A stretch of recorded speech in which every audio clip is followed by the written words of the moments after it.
Welcome back, my friends. We're here on another episode of the Dental Marketing Secrets Podcast underway. I am your host, Mark Thackeray. Excited to be here. It's a just amazing winter day here in Salt Lake City. We just got dumped on, and it's mid-November at the time I'm recording this, and just got several inches of snow on the ground. It's been a little mushy out there, getting around. Had lunch with my brothers and had to take it a little easy on the roads, which isn't always easy to do because I like to drive a little fast. But it's beautiful, absolutely beautiful. We've gotten a ton of snow this winter. We're off to a killer start to the season with a lot of snow depth at the resorts, which is always a big bonus. But I hope you guys are doing well. I hope it is a time of year where you get a chance to reflect. You know, you get some time away from the office, away from the practice, to step back and look at how the year has gone, anything that you want to do to pivot in the future, anything you want to optimize or do better. As I've been talking with a lot of different offices recently as they're gearing up for 2023, which is, God, that's weird to say. 2022 just went so fast. But yeah, as I've been talking to these doctors, a lot of them have questions, you know, and especially as we're diving into looking at all their assets, they're looking at what they're doing for outreach and for lead generation and things like that. You know, one thing that keeps coming up is SEO and especially the importance of it, you know, as we're looking into the competition, and as you know, as dentists, we have that very targeted geographical area that we're looking at, and we don't really need to go much beyond that. You know, certainly if you have multiple locations, that's different, or certainly if you have services that are, you know, specializations that allow people to or attract people from a farther range, then that is also something to take into consideration. But for the most of us, we work within that 5 to 10 mile radius, and that's where local SEO in particular really can make a big impact on your practice. And so I wanted to talk a little bit about that today. Specifically, I wanted to address the top 5 local SEO mistakes that I see practices making. And we're going to get into that. But if you're not super familiar with SEO, or if it's just a term that you've possibly heard in passing and don't know the details of SEO or search engine optimization, there's just a lot of benefits from it. You know, it does take a while to do. So there's some of the challenges, right? And some of the reasons why people don't get more involved or into SEO is because it does take time. You know, it is a long-term strategy. It's not something that you can flip on overnight and you'll start showing up in search results. That's typically not the case, you know, and that's one of the benefits, right, of a paid search campaign or a paid social campaign, is that you can turn on a campaign, you can turn on an ad, and it will immediately start showing, you know, barring some crazy exception or violation of policy or something like that, right? So that's the benefit of ads. But with SEO, the way I look at it is once you dial that in, you can be one of those first results, ideally positions 1 or 2, organically, indefinitely, as long as you maintain that position, you know, and you can do that through by completing or continually adding to your content and ensuring that you're, you know, gathering links and relevant links, local links and things like that. And there's ongoing maintenance that needs to be done. But the huge benefit of that is you can attract and really capture the lion's share of that traffic organically. You know, you can, and people love the organic listings. People are very conscientious of or conscious of the sponsored listings, the paid listings, you know, and some people will intentionally not click on those because they know that they're sponsored. They know that they pay to be there, right? And so that's where organic really kicks in, and especially locally, you know, as we're becoming more and more tied to our cell phones, right? As we pull up restaurant near me or dentist near me, that goes to, we want to see that on a map. We're very visually based too, because, and that's, again, that's another thing that's so important to us as a society, is this idea of convenience, and it needs to be close by. It needs to be things like that. And so it needs to be very, can't be out of the way or anything of that nature. So the local SEO, I see local SEO continuing to be a very big player in the overall marketing and advertising space. But in order to do that, there's a number of things that you need to have set up properly. Because if you don't, then you miss out on a lot of those benefits. There are so many different benefits of local SEO. We talked about the traffic, being up there and capturing a lot of those eyeballs, drawing people to your website, without paid ads. And it's interesting because there are, I saw a study, or I saw a statistic the other day that said that local information is the subject of approximately it was about 50% or 46% of all Google searches. And you think about how many billions of searches there are, and about half of those are all local, which tells you something, right? And so that's a huge one, is capturing that local traffic. Another benefit is just you get better conversion rates because you're showing up there. People are seeing you organically, like I talk about. They know that you're not. It's different from showing up in a paid position. People associate that with credibility, being up there in those rankings, because in order to do that, you have to have good content. You have to address the topic or the search that's being performed. So if it's dental implants or something like that, you have to have content surrounding that topic that people want to read, or want to learn more about. And so it shows up, that equates into authority. It equates into better, like I said, better conversion rates ultimately. Plus there's less advertising costs. You're not spending money on paid ads or anything like that, which are, challenging and are rising quite a bit, just because, there's very limited space. You have to be in those top 3, sometimes 4 positions. And that otherwise, you're not, it's not doing anything for you. Right. And so those are the very finite positions. So, less advertising costs there. There's so many other benefits: continuous business growth. You're getting you're standing out apart from the competition, getting more local reviews, again, which kind of filters back in to all of this and helps your local SEO by adding social proof and credibility, things like that. You're garnering links from neighboring businesses, local businesses with high relevance and high authority as well. There's so many benefits to this. So we're going to talk a little bit about that. Talk about specifically, like I mentioned, the top 5 local SEO mistakes that a lot of practices are making. So with that introduction, let's get into it. Okay. So the number one mistake I see from practices trying to do local SEO deals with the Google business profile. Okay, this used to be called Google My Business. A lot of practices still either haven't claimed their listing or haven't really optimized their listing. Okay, so it's free. It's a free listing on Google to show up on, that can help you show up on maps and in searches and things like that. But there's so many practices that just don't have that.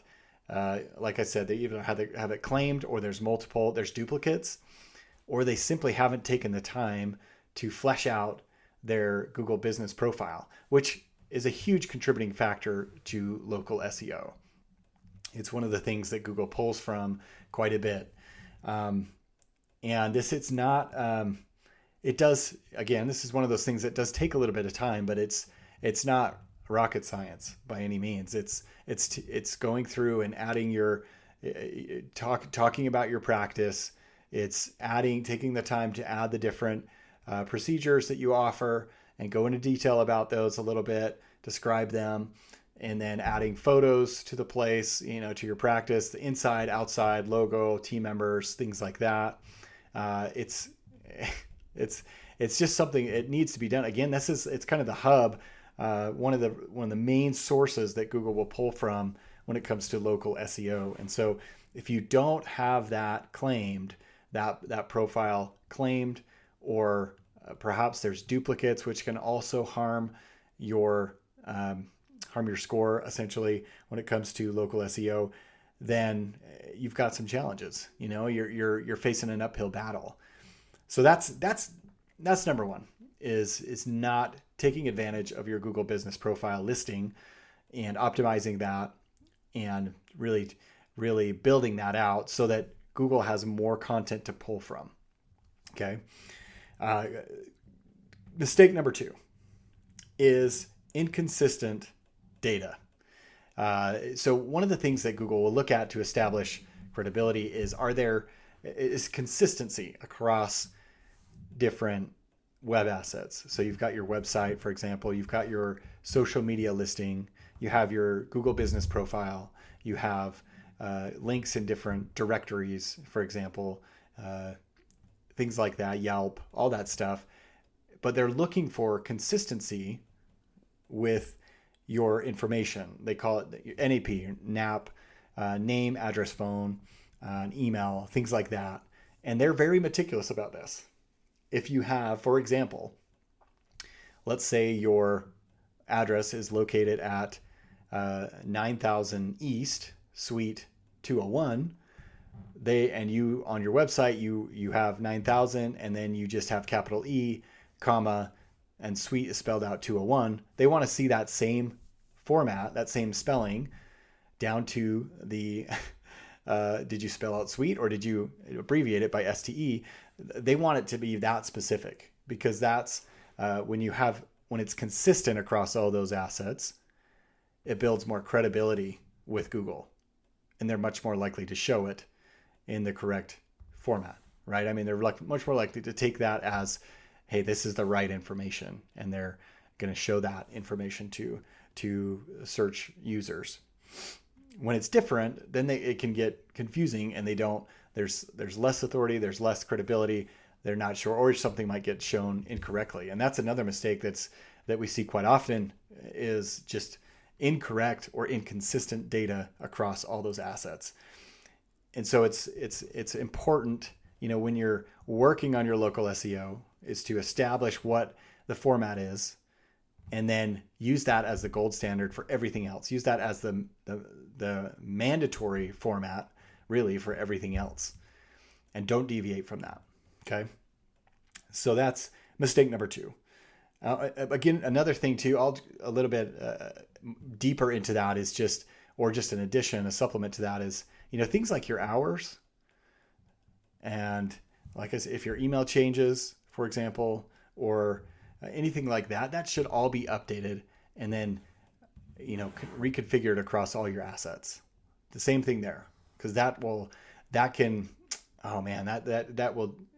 does damage your reputation on Google.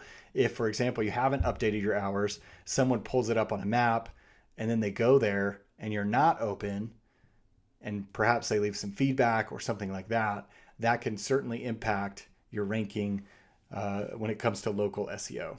So that's mistake number 2, is data inconsistency.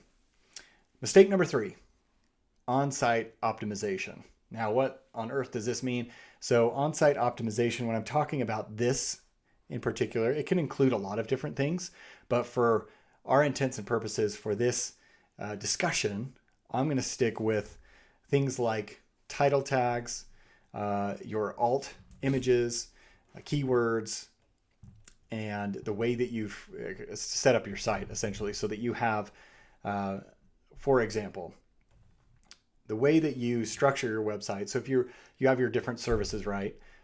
Basically, each service that you provide should have its own dedicated web page. So dental cleanings, hygiene, that should be on one single page. You can list them out in a menu, but that should redirect to its own page that houses information and content solely around that topic. So dental cleanings, or hygiene, or dental implants or Invisalign or cosmetic dentistry, things like that, they should all have their own pages for that reason, so that Google can redirect to, maybe somebody's asking about that, and they can direct the user straight to that page and specifically to that, to answer that question or address that topic.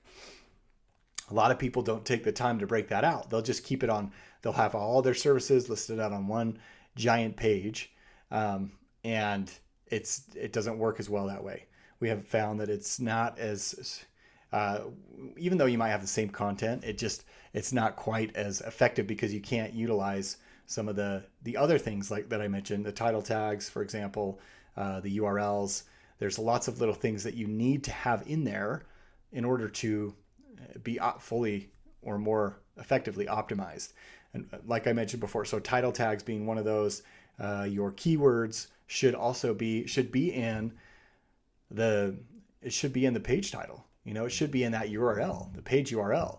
So if let's say dental implants in San Francisco, you ideally, for local SEO, you want to have your keyword plus your target city, and you want to pick kind of one specific city. You don't want to try and do too many, the same thing. You don't want a URL that's, let's say mydentist.com/dental implants, San Francisco, San Jose. You just want that, the keyword, which would be dental implants, plus the target city, San Francisco. So that's a little tip there for you with regards to URL or page title. Your alt images. This is, we're getting into some of the nitty gritty, the geeky stuff, but this is how you do it. This is what helps Google to more effectively search your website, to crawl your website, and then to share your website with search users. So alt images, if your image does not show, what is the description that will that pops up if your image doesn't actually show on a specific browser? So it could be a description of someone who's coming in for sedation dentistry, talking about, hey, for those that are afraid to come in or nervous about coming into the dentist, we offer sedation dentistry. Just a brief clip like that, a brief little statement, almost like a tiny little advertisement that pops up in the event that your image doesn't load. So that's something else too, and you want to incorporate your keyword into there as well. There's other things too that I'm not going to go into. There's schema. There's a lot of nitty gritty stuff, really, and not that you want to dive into those, but I just want to let you know that's one of the big mistakes that I see people making when it comes to local SEO. So that's number 3, on-site optimization. Number 4 is, continuing along that theme, is poor website content quality. And this is a big one. Because Google, if you think of it from Google's perspective, you go to a search engine like Google and you have a question or you're looking for an answer and you want the most relevant answer. Their whole goal is to deliver a seamless user experience. They want to provide the most relevant answer to the query that's being made, to the question that's being asked, right? If they don't, then they risk losing that customer. They might go somewhere else. They might try a different search engine. It's not as likely, right? Because Google is the huge elephant in the room and everyone tends to use it, but for the most part. But still, they're all about creating that exceptional user experience so that it's seamless. They're not even, there's not hiccups in there, and they take everything into account. So they take in, okay, here's the search, here's the results that we put on, here's the listings that they clicked on. Now, did they stay on there for 5 seconds and then bounce? Or did they stay on there and click further into your website, or stay on there for 15, 20 minutes? That is all calculated by Google's black box to see, are they doing a good job? Are the results that they are showing, are they really and truly relevant to the search that's being made? And so this is where your website quality, the content quality, comes in on your website. Because if you can address that particular topic in detail enough that people they click on there and they stay on there because they recognize, hey, this is a good source of information. This is exactly what I was looking for. Then if you're able to do that, then you have a massive, massive advantage. Google's going to show your site, a link to your site more often than a competitor, for example, because you're answering that question. And one of the best ways to do this is not only address a specific question, but also preempt any other questions that are associated with that question or that might be triggered by asking that first question. So let's say, the first question could be, what is sedation dentistry?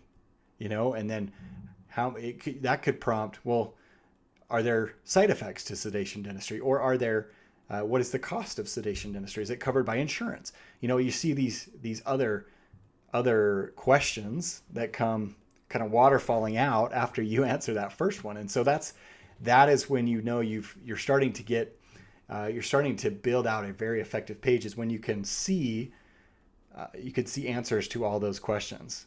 And you'll see this all the time in Google, actually. So if you type into Google any type of question, you're going to also see suggested questions or suggested searches that other people search for that are similar but slightly different. That might have triggered a different question. You see, Google already prompts you to do that just because they want to confirm that you're finding the right page or the right resource. Because if you're not, maybe you typed in a question and it wasn't quite what you thought, but then you saw the suggestions and you clicked on that instead, or you tapped on that instead. So that is really what I'm getting at when we're talking about poor website content quality. Is you really want to address, you want to be the comprehensive source of information in your local area for that particular topic. So if it's dental implants, if it's sedation dentistry, if it's Invisalign, you want to have content that addresses all of those questions.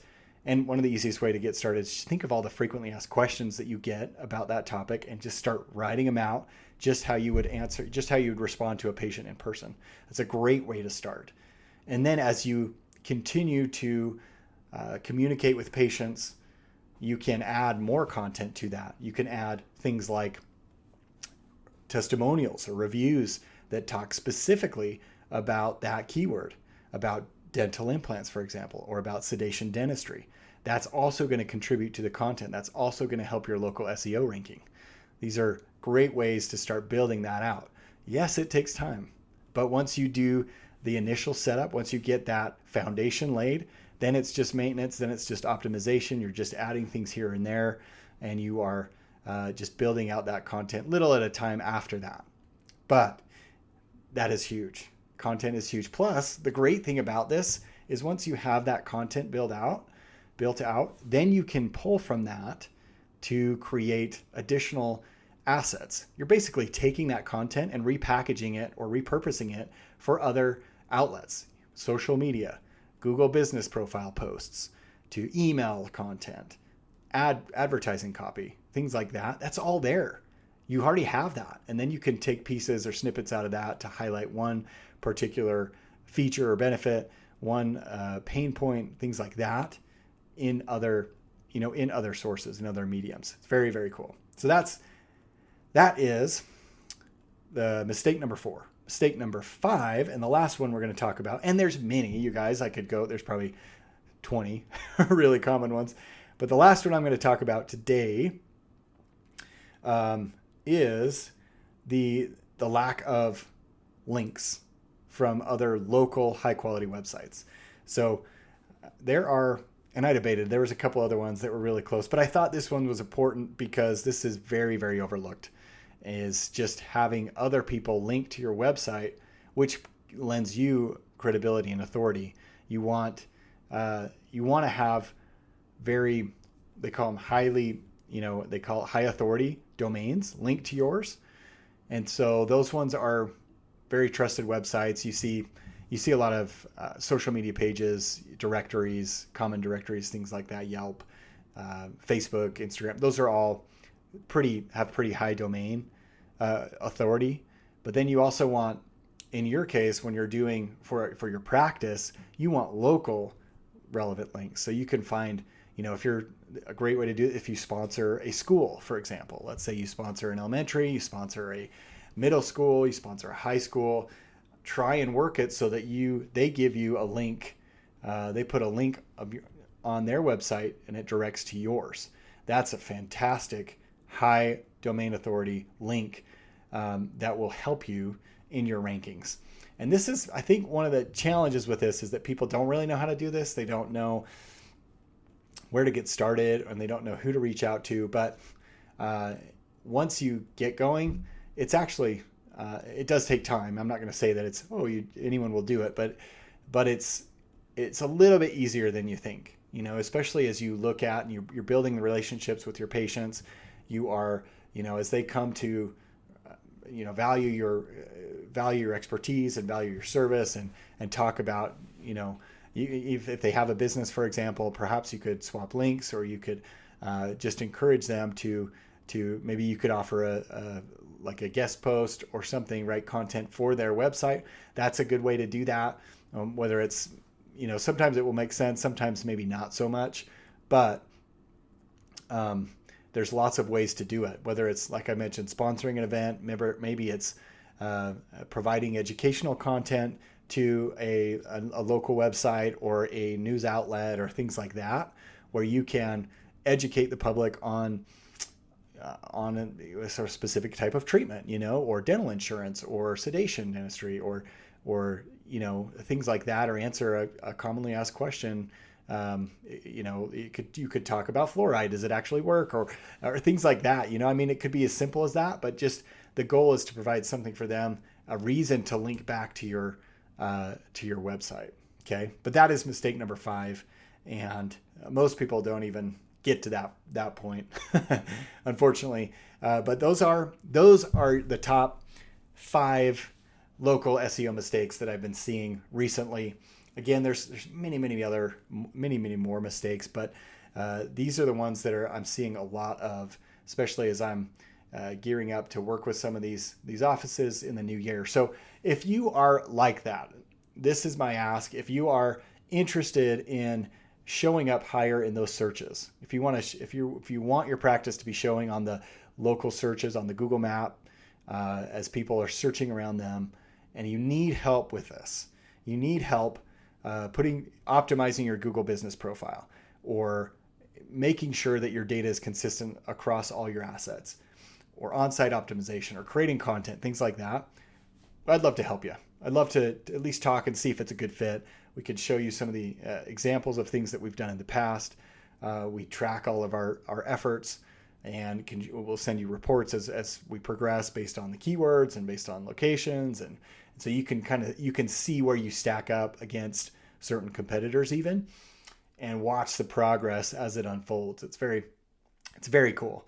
So if you have any questions about that, just email me at Mark, M-A-R-K, at Mark Thackeray, MarkThackeray.com, Mark at markthackeray.com. We can set up a time to talk and we can walk through this together and plan out what we can do to improve your local SEO for 2023.